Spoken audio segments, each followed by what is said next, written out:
Rivlom. Hello નમસ્કાર. તો ચાલો સુખડી બનાવવા. હું આજે બનાવું છું સુખડી.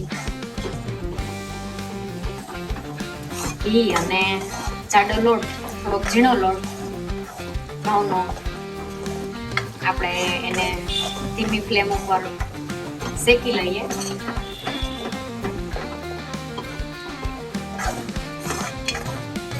ઝીણા લોટની આપણે બનાવી શકીએ સુખડી, અને જાડા લોટની બનાવી શકીએ.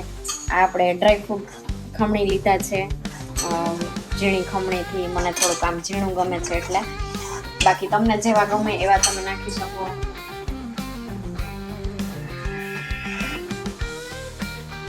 સુખડીનો લોટ શેકાઈને આપણે તૈયાર થઈ ગયો છે. હવે આપણે આને ઠરવા દેવાનો.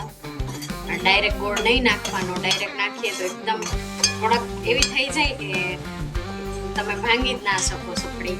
એટલે આને એકદમ આપણે ઠરવા માટે પંખા નીચે મૂકી દેશું, અને પછી આપણે થોડીક વાર પછી જ્યારે ગોળ મિક્સ કરીએ ત્યારે હું તમને બતાવીશ. હવે આપણે આ સુખડીનું જે આપણે લોટ શેકેલો છે એ તૈયાર થઈ ગયો છે અને ઠરી ગયો છે. એટલે હવે આપણે આમાં નાખી દઈએ ગોળ. આપણને જેટલું મીઠું ફાવતું હોય એટલો આપણે ગોળ નાખવાનો. તો હવે આપણે ગોળને આમાં મિક્સ કરી લઈએ.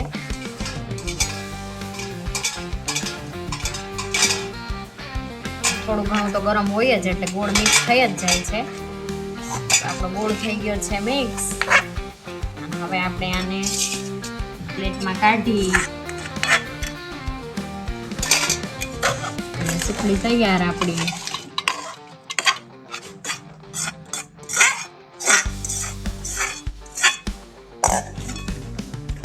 પંખા નીચે આને થોડીક વાર માટે રાખશો એટલે એકદમ જામી જશે. અમે જાડા લોટની બનાવી છે, તમે ઝીણા લોટની એ બનાવી શકો.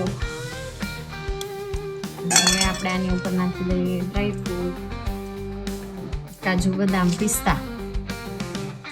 આપણે ઝીણા એવા સમારી લીધા છે. આપણે ડ્રાયફ્રૂટ નાખી દીધું છે, એને આપણે થોડાક પ્રેસ કરી લઈએ જેથી કરીને અંદર બરાબર ચોંટી જાય. અને હવે આપણે આને પંખા નીચે રાખી દઈશું.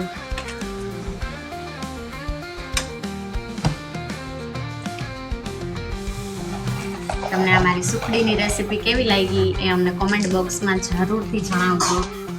અને હું આવી રીતે સુખડી બનાવું છું, તમે કેવી રીતે બનાવો છો એ પણ મને કહેજો. અને સાચું કહું તો મને સુખડી સિવાય બીજું કાંઈ આવડતું નથી મીઠાઈમાં. અને મારી ફેવરિટ ઇન્સ્ટન્ટ બની પણ જાય છે ફટાફટ. આપણે જલ્દીથી કાંઈ મીઠું ખાવાની ઈચ્છા થાય ફટાફટ બની જાય છે.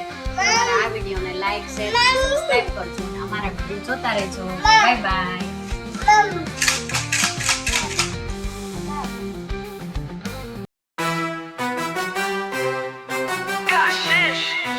And Miss Rivlom.